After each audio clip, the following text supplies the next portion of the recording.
हनुमंतरायाला मिळालेलं वरदान त्यांनी असणारा सत्कर्माचे असणारा योग्य सदुपयोग केला. या ठिकाणी असणारा आगाध बळ आहे.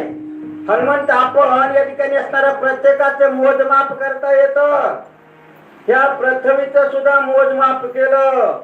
विस्तृत असणारं पाहायचं अक्षांश रेखांश, त्याच्यानंतर हेक्टर, एकर, फूट, चौरस मीटर आपण मोजमाप केलं ना.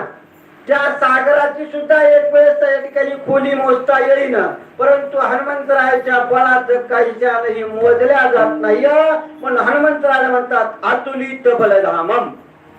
त्या हनुमंतरायाच्या बळाचे वर्णन, त्याचं मोजमाप आतापर्यंत तरी कोणाला करता आले नाही आणि इथून पुढे सुद्धा येणार नाही. हे त्रिकालबाधित सत्य आहे. आणि अशा असणाऱ्या हनुमंतराय शक्ती प्रसंगामध्ये चला आपण या ठिकाणी जेव्हा द्रोणागिरी आणायचा आहे, 10 योजने विस्तार, 5 योजने उंच थोर, ऐसा तो गिरीवर पर्वत, उचलून या स्पष्ट हनुमान. असा असणारा 10 योजने लांबीचा असणारा तो पर्वत, 5 योजने उंच असणारा पर्वत. तुम्ही म्हणाल योजन काय भानगड, आम्हाला काही समजाना. योजन 4 कोसाचं 1 योजन, 4 कोसाचं 1 योजन, 10 योजन 10 चौक 40 कोस आणि एका कोसामध्ये 3 किलोमीटर भरतात. 3 किलोमीटर 4 त्रिक 12, 120 किलोमीटरचा पर्वत हनुमंतरायाला इथून संभाजीनगर सहित आणि उंची 5 योजन, 5 चौक 20 आणि 20 त्रिक 60 किलोमीटर उंचीचा.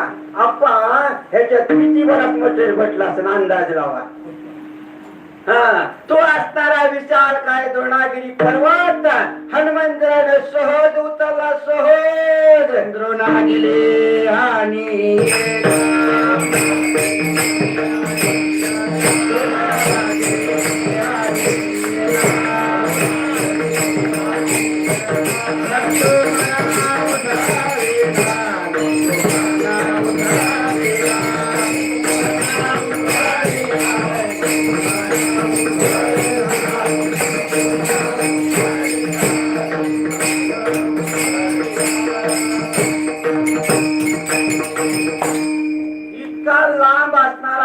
इतका उंच असणारा पर्वत हनुमंतरायाने सहज हाताने उचलला. एका हाताने आपण पोट नाही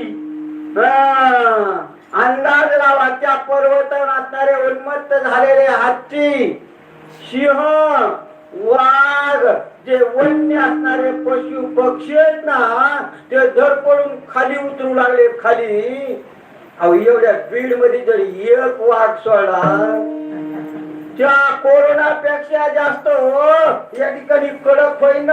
घराच्या बाहेर पुणे येणार नाही. अशा असंख्य वाघ, हत्ती, सिंह त्या द्रोणागिरी पर्वतावरून खाली सपाट उड्या टाकल्या.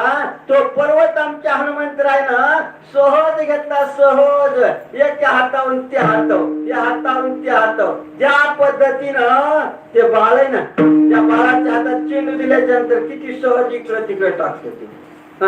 जळतो का नाही बरा चेंडू बोल. त्याला समजलं. असा बिलकुल श्रम नाही. इतका अवजड असणारा तो द्रोणागिरी आमच्या हनुमंतानं सहज उतरला. तिळ मात्र श्रम नाही. ते हनुमंतरायचं बळ, ही हनुमंतरायाची ताकद या ठिकाणी असणारा ग्रंथकर्ते सांगतात. आणि हीच ताकद, हेच आपल्याला दिलेलं डोकं जर चांगल्या ठिकाणी वापरलं तर काहीतरी चांगलं त्याचे परिणाम होतात. आणि सत्य कर्मावावे